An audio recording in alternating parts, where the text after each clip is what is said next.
Olá, pessoal, tudo bem? O Lucas ficou muito feio e muito americano. Eu não sou Lucas, desculpa, mas estamos aqui para entrevistar a Clementina Nogueira, de Portugal. Irmã Clementina, seja bem-vindo. Obrigada. Nós queremos ouvir histórias suas hoje. Eu vou fazer algumas perguntas, mas as perguntas são só para ajudar você a lembrar de histórias. Queremos ouvir suas histórias da igreja e do crescimento da igreja em Portugal. Então, por favor, fale seu nome completo, seu lugar de nascimento e de sua família atual, por favor. Meu nome é Clementina da Conceição Lobato Nogueira. Eu nasci na cidade de Lisboa, mas vivi toda a minha vida na parte sul do Rio Tejo. Portanto, a minha família é uma família nuclear, é relativamente pequena. Sou eu, o meu marido e a minha filha e 3 cães, que também fazem parte da família. Portanto, estamos aqui na margem sul, portanto, pertencemos à zona metropolitana de Lisboa, que é uma zona com muitas pessoas e onde as pessoas frequentemente transitam da margem norte para a margem sul para trabalhar e também para passear e para fazer a sua vida. Obrigado. Quantos anos tem sua filha? Minha filha tem 20 anos. E ela mora com vocês ainda? Sim, sim. Que bom. Ainda mora conosco, está a estudar e está ainda conosco. Que bom. E, por favor, fala da sua conversão, como você conheceu a igreja, por favor. Okay. Então, eu conheci a igreja através da tia de uma amiga, de 2 amigas muito próximas. Uma dessas amigas já relatou aqui o seu processo também de conversão, que é a Ângela. Nós somos amigas desde os 5 anos de idade. Portanto, a Ângela viveu no Brasil e quando voltou para Portugal, nós conhecemos, morávamos na mesma rua e tornámos-nos grandes amigas a partir dessa data. A tia da Ângela, a irmã Julieta Santos, veio do Brasil a Portugal para fazer uma visita à família, tendo ela já sido, digamos, se tornado um membro da igreja no Brasil. E quando veio a Portugal, apresentou os missionários à família da Ângela e da Ivone, que eram estas 2 minhas amigas. Uma vez que eu era tão próxima delas e frequentava a casa delas com muita frequência, também, muito naturalmente, eu conheci os missionários e o meu contacto com a igreja foi quase em simultâneo com o da sua família. Portanto, o meu primeiro contacto com a igreja foi exatamente nessa altura, foi em 1975, se eu não estou enganada. A igreja veio para Portugal no final de 1974, em novembro. Tivemos um primeiro presidente de missão, que foi o presidente William Grant Bangerter, que mais tarde deixou o seu chamado como presidente de missão para servir como autoridade geral. E veio então o presidente Wallace Lynn Pinegar, que foi o primeiro presidente de missão com quem eu contactei diretamente. Depois de ter conhecido a igreja, eu ainda demorei um tempo significativo até me batizar. Eu só fui batizada, portanto eu conheci em 75, penso que em setembro de 75, foi a altura em que eu conheci a igreja. Eu só fui batizada no ano seguinte, em dezembro de 1976. Portanto, a minha mãe não viu com bons olhos a minha ideia de me tornar um membro da igreja e nunca aceitou autorizar que eu me batizasse. E tinha quantos anos? Tinha 15 anos quando fui batizada, portanto 14 quando conheci a igreja. Portanto, conheci a igreja com a idade de Joseph Smith quando teve a primeira visão. Então, depois de muito tempo eu consegui finalmente, não que a minha mãe desse autorização, mas o meu pai, e então fui batizada no dia 31 de dezembro de 1976, na piscina da Casa da Missão. Portanto, com muito frio, no último dia do ano, eu fui batizada numa piscina na Casa da Missão. Mas foi uma experiência também muito marcante, foi uma experiência muito, muito espiritual para mim. A igreja surgiu na minha vida numa altura em que, para todos os jovens, acho eu, há uma procura da sua identidade, querem perceber quem é que eles são, qual o seu lugar na vida.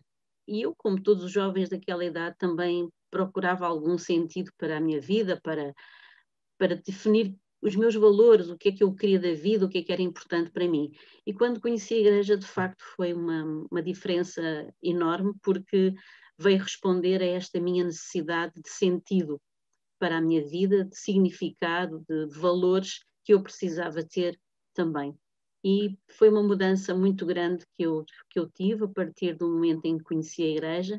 Ao mesmo tempo, obviamente, eu, a Ângela e a Ivone, que éramos amigas, e uma quarta amiga também, tornámos membros da igreja, ainda que não todas ao mesmo tempo, mas dentro do mesmo grupo, todas nos tornámos membros da igreja. E fomos, no fundo, não fomos as primeiras pessoas, acho eu, a serem batizadas na margem sul, mas fomos das primeiras. E, portanto, a igreja começou a crescer deste lado sul, um pouco na sequência, digamos, destas primeiras conversões que surgiram. E, portanto, a partir daí a igreja teve, de facto, um desenvolvimento muito grande. Na altura em que nós fomos batizados, talvez seja importante dizer, ocorreu em 1974, em abril de 1974, uma revolução em Portugal, uma mudança de regime político. Até esse momento a igreja não podia entrar em Portugal porque nós tínhamos um regime totalitário que não permitia a entrada de outras religiões. As que atuavam em Portugal não eram legais, digamos assim.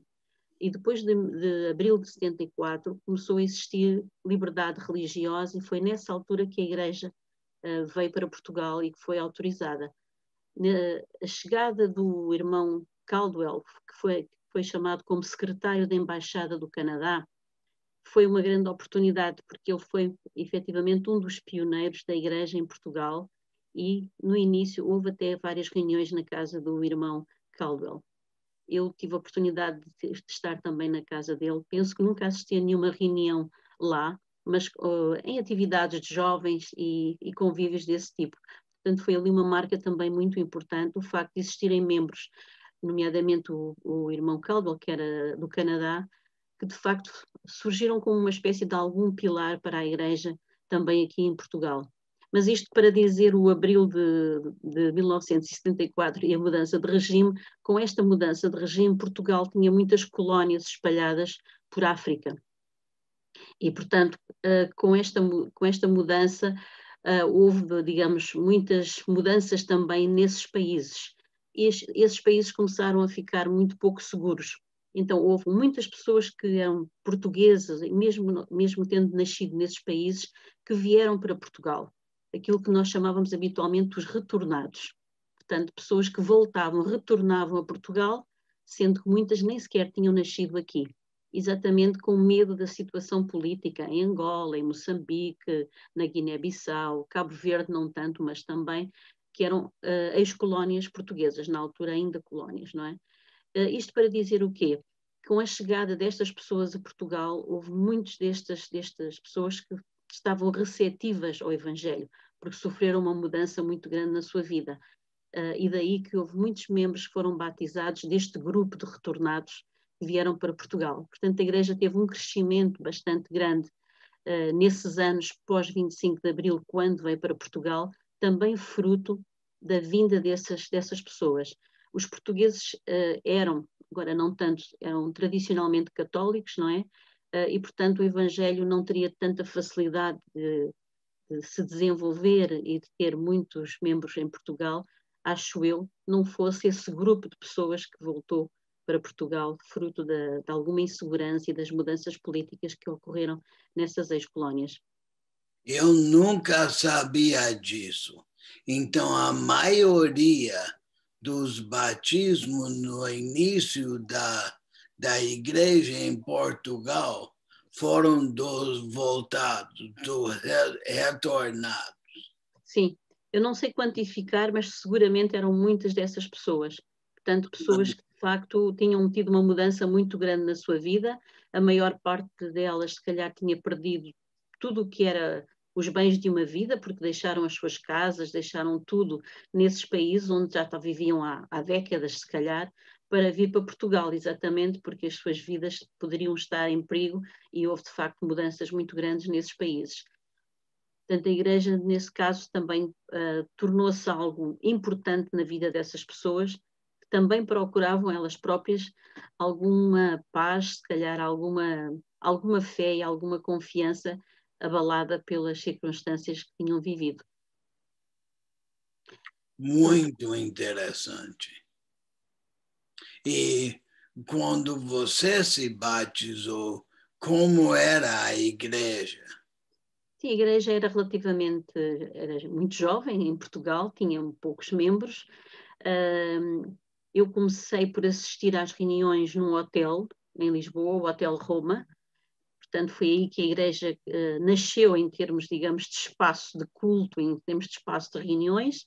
E depois, rapidamente, a igreja adquiriu uma propriedade em Lisboa, evidentemente, que era a capital, numa capela que hoje em dia continua a existir, que no fundo são 2 pisos de um edifício em São Domingos à Lapa. Essa capela, hoje em dia, eu penso que continua a funcionar como capela e como casa da missão, portanto, conjuga as duas coisas. É um espaço também muito importante e muito, como é que eu ia dizer, icónico para os membros da igreja desta altura. Todas as pessoas da zona de Lisboa reuniam-se naquela capela e muitos dos pioneiros da igreja conheceram a igreja e viveram os seus primeiros tempos como membros ligados àquele edifício. Portanto, é um edifício que traz muito boas recordações à generalidade dos membros daquela época. Que lindo! E qual foi o impacto do livro de Mórmon na sua conversão e durante a sua vida? Bem, o livro de Mórmon, acho que na generalidade dos casos é um livro muito importante para a conversão de todos os membros da Igreja. Apesar dele ter também esse impacto na minha vida, porque foi a ler o livro de Mórmon que eu tive uma primeira manifestação espiritual de que de facto aquele livro era verdadeiro. O meu testemunho era sempre muito mais ligado ao profeta de Joseph Smith e o livro de Mórmon aparece num segundo plano, digamos assim. Mas foi efetivamente a primeira experiência espiritual mais significativa que eu tive, e lembro-me muito bem dela, foi com o livro de Mórmon. Foi a ler o livro de Mórmon e a ter a sensação de que aquele livro só podia ser verdadeiro. E sempre ligando à ideia de que Joseph Smith não poderia tê-lo escrito, mas foi ele a pessoa que o revelou, e portanto ele seria um profeta de Deus e a igreja também seria verdadeira. Portanto, o meu testemunho do livro de Mórmon está sempre muito ligado à figura de Joseph Smith. Foi de facto uma figura que me marcou muito no início da igreja e no meu testemunho também. Você pode falar um pouco mais sobre seu testemunho de Joseph Smith, por favor? Sim, eu acho que a história de Joseph Smith, quando eu a ouvi pela primeira vez, foi de facto uma história que me impressionou muito, não é? Eu acho que ainda consigo ouvir os missionários a dizerem que desceu uma coluna de luz sobre a minha cabeça. Pronto, a Ângela, eu via o testemunho da Ângela, que disse que os missionários naquela altura, no fundo eles diziam, como é que eu dizer, contavam a história de Joseph Smith e em determinados momentos eles falavam como se fosse Joseph Smith. Eles diziam, nas palavras de Joseph Smith, vi uma coluna de luz ou algo assim. E, portanto, aquela sensação de ouvir o próprio relato de Joseph Smith na primeira pessoa foi algo que a mim sempre me impressionou muito. E mesmo na minha missão, eu fiz missão de tempo integral também em Portugal, servi em Portugal durante 1 ano e meio, como era habitual naquela altura. Também essas mesmas palavras que eu memorizei e que eu transmitia às pessoas tinham também um impacto muito grande cada vez que eu as dizia. Eu tinha de facto uma forte impressão relativamente àquele relato e à veracidade do mesmo. Portanto, sempre foram palavras que me marcaram ao longo da minha vida, ao longo da minha missão e, obviamente, na minha conversão. Que lindo, obrigado por compartilhar. Você fez missão quando? Eu fiz a missão quando tinha 21 anos, portanto eu nasci em 1961, portanto fiz durante 1 ano e meio, e como eu disse, eu fiz a missão em Portugal. Tive o privilégio de ter 2 companheiras que eram minhas amigas anteriores, portanto, que éramos amigas na nossa unidade, não é? Na nossa aula, e foi uma experiência também muito, muito rica. Foi uma experiência muito difícil para mim, eu acho que foi das coisas mais difíceis que eu fiz, mas que, de facto, em termos do meu testemunho e em termos do esforço que eu fiz para cumprir com os meus objetivos na missão, foi uma, como é que eu ia dizer, foi uma experiência marcante também. Tinha 1 ou 2 missões em Portugal quando Portugal. você serviu? Uhum. Na altura tinha 2, tinha a missão Portugal-Porto e a missão Portugal-Lisboa. E você foi para Porto? Agora estou aqui a pensar que na altura se calhar só havia uma, já acho que já estou um bocadinho baralhada. Eu estive na zona do Porto, estive em Coimbra e estive no Algarve, mas eu penso que naquela altura a missão era só uma. Estou agora aqui a tentar ver, porque de facto acho que só havia uma missão naquela altura. Na maior parte do tempo a igreja tinha 2 missões, mas na altura que eu servi só existia uma missão, porque eu percorri do norte a sul durante a minha missão. E foi 1982. 82, 83, por aí. Que lindo. E no norte a igreja cresceu rapidamente também. Sim, eu acho que a igreja teve um crescimento muito, eu acho que muito equilibrado por todo o lado. É evidente que nas zonas mais populosas, obviamente é natural que existissem mais membros da igreja, mas a igreja cresceu, especialmente houve alturas em que a igreja teve um crescimento muito grande e no início esse crescimento sentiu-se também fortemente.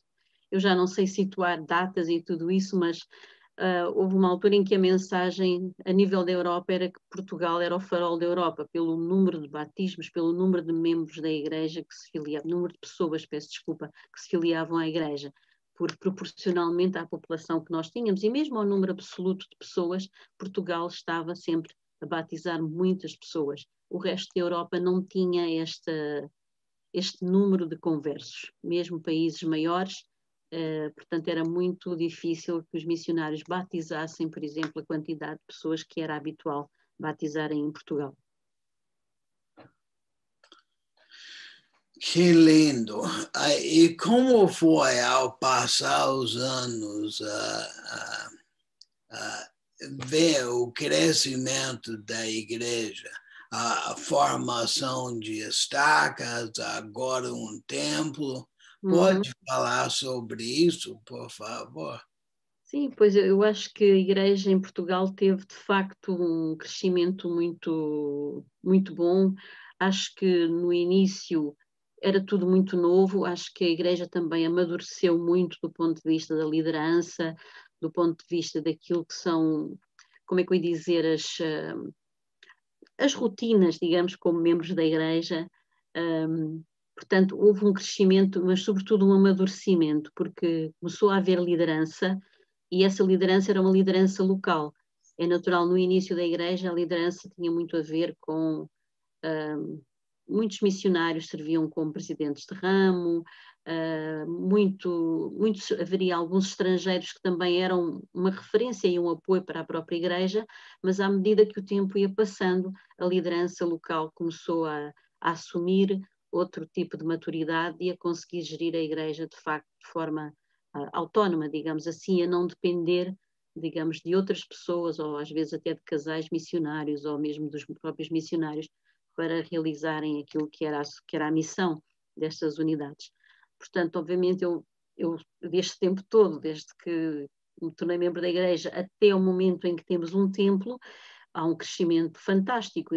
O número de capelas que existe, que começaram a existir no país, muitas capelas construídas de raiz também. Portanto, isto era um sinal de facto, a igreja tinha amadurecido, que havia alguma consistência, digamos, a nível da liderança, e acho que foi, de facto, um milagre. Hoje em dia eu penso como é que Portugal já tem um templo, não é? O templo existe há menos de 2 anos.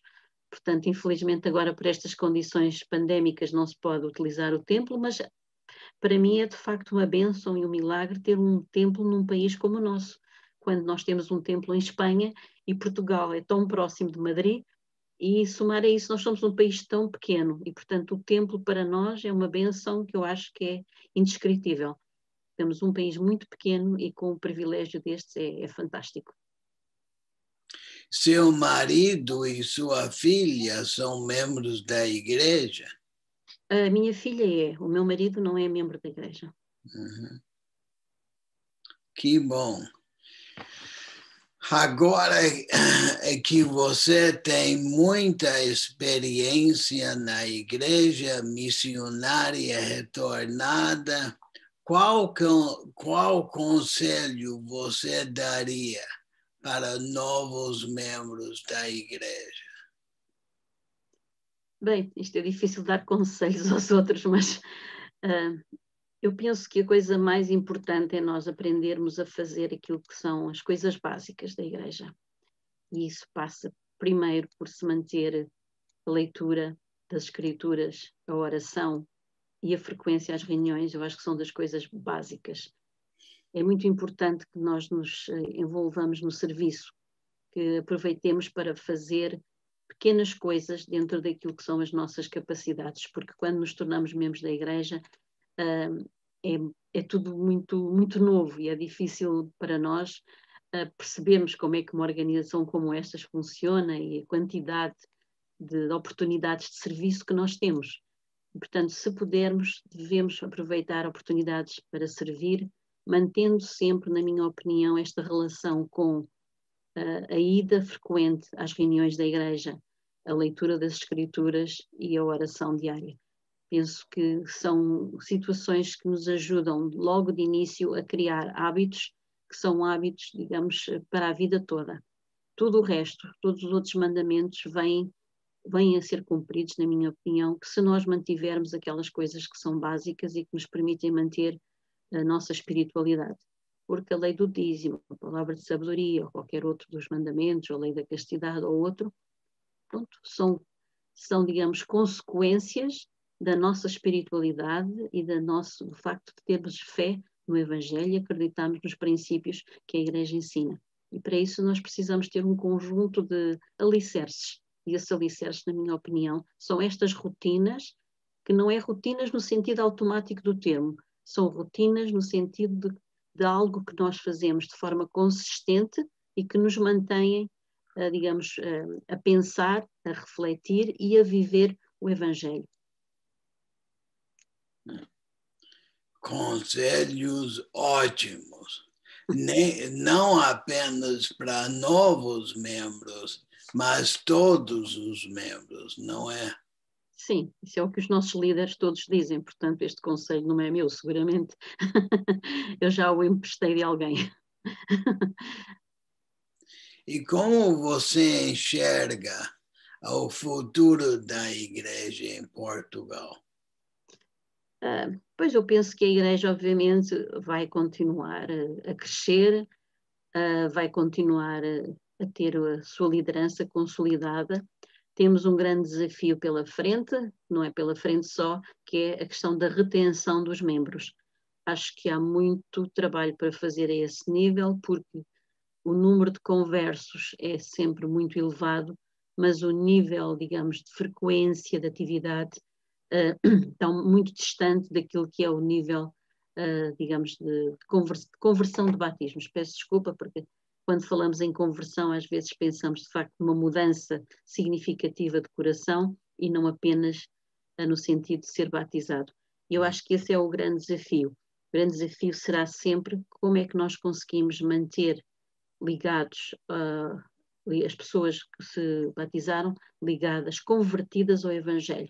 E também os jovens, que é sempre uma grande preocupação, porque são eles de facto o futuro da Igreja, e nós temos que saber mostrar-lhes as vantagens que o Evangelho tem na sua vida, ajudá-los a ter experiências espirituais significativas que lhes permitam manter-se ligados ao Evangelho, que se mantenham de alguma forma fiéis e de forma feliz possam viver o Evangelho. Porque às vezes os jovens, especialmente, nós agora já estamos a falar de jovens, não só jovens que são convertidos na sua juventude, mas já estamos a falar de pessoas que são segunda ou terceira geração, pessoas que nasceram na igreja. Entramos aqui numa lógica de jovens que vão à igreja porque os seus pais foram, mas que muitas vezes ainda não criaram o seu próprio testemunho. E, portanto, há aqui um trabalho muito grande para fazer, e daí o seminário, por exemplo, e as atividades que a organização das moças e dos rapazes fazem são essenciais para que estes jovens criem os seus próprios testemunhos, criem os seus próprios grupos de relacionamento dentro da igreja e saibam compartilhar com os outros, colegas e amigos, o Evangelho, para que sintam que o Evangelho não é um corpo estranho na sua vida, mas é a sua própria vida. E tragam também os seus amigos que não são membros da igreja a partilharem das atividades, das experiências que nós esperamos que eles tenham e que sejam edificadoras do seu testemunho. Muito bom.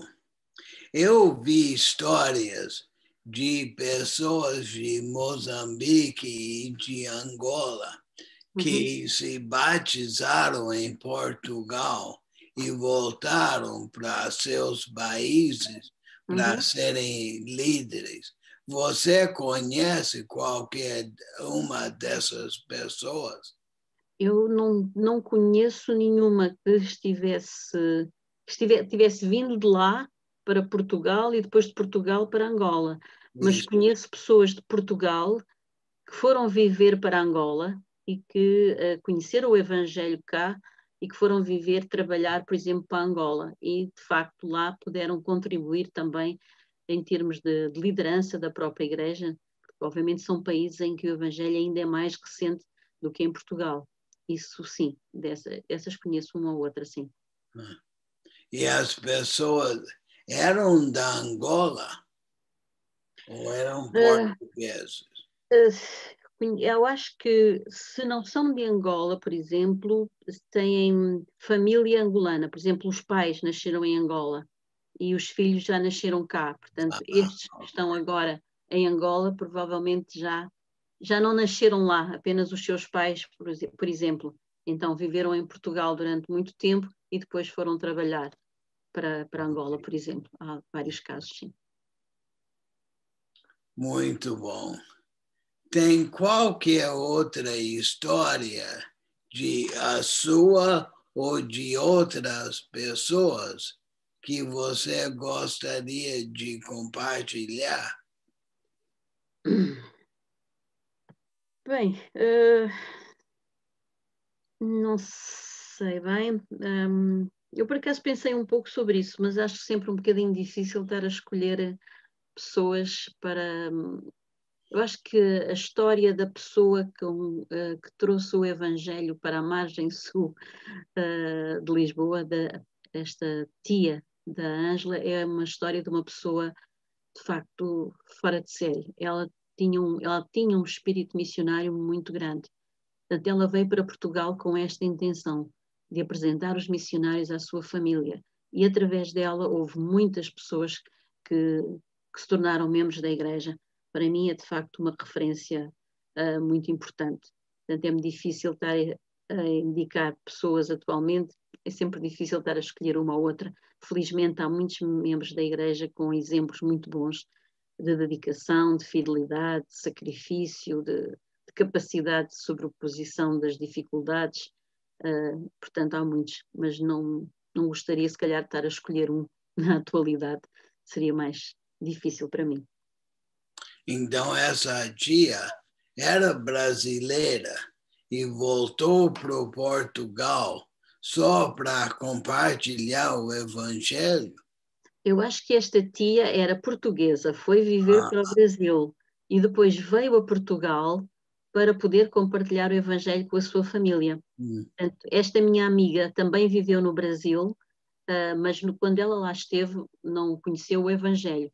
E, portanto, os seus pais voltaram para Portugal. No caso, a tia dela é que ficou no Brasil e depois, então, quando conheceu a igreja no Brasil, veio a Portugal para compartilhar o Evangelho com os seus familiares.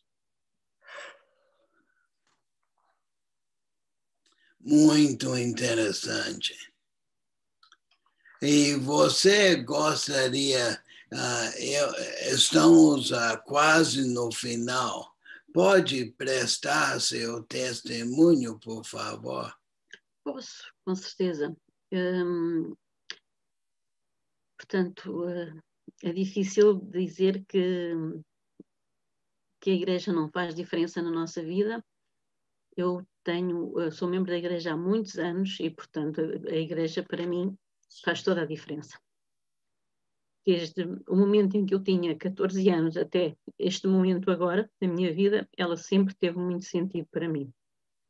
Ao longo do tempo em que eu servi na igreja, eu servi em muitos chamados. Eu acho que já servi em todos os chamados que praticamente uma mulher pode servir, tanto desde ser professora de uma organização até passar por experiências como eu tive nas relações públicas da igreja em Portugal.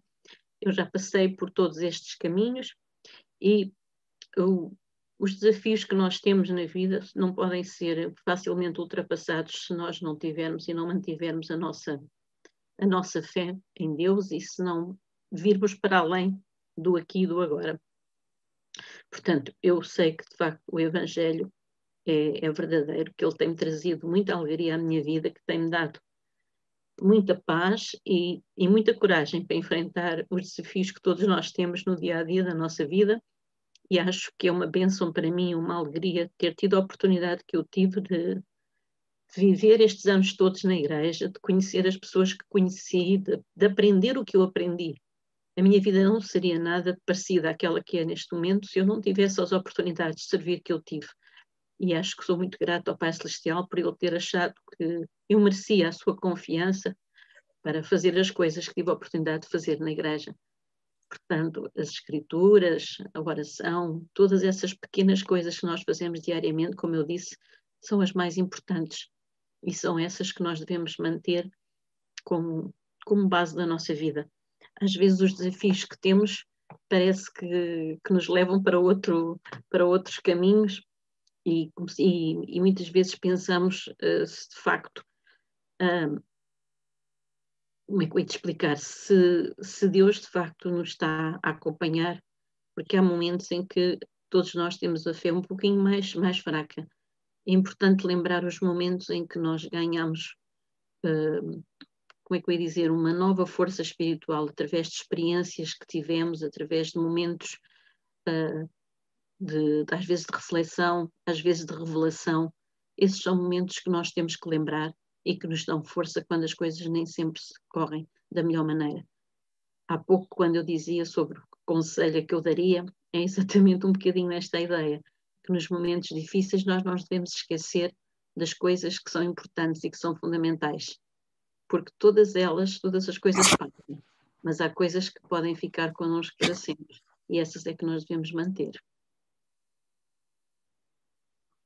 Irmã Clementina, muito obrigado. Que testemunho lindo, que vida linda que você tem vivido até agora e tem muitos mais anos, né? Esperemos que sim. Muito obrigado. Para você saber, você falou sobre seu testemunho de Joseph Smith. Eu comecei a fazer vídeos no canal do livro do Central do Livro de Mormon, e você pode assistir eles. São sobre o Joseph Smith e a restauração. e eu vou mandar um link para você. Ok. Muito obrigado. Pessoal, se vocês gostaram, por favor, curta o vídeo, compartilhe com seus amigos. Irmã Clementina, mais uma vez, muito obrigado. Obrigada eu.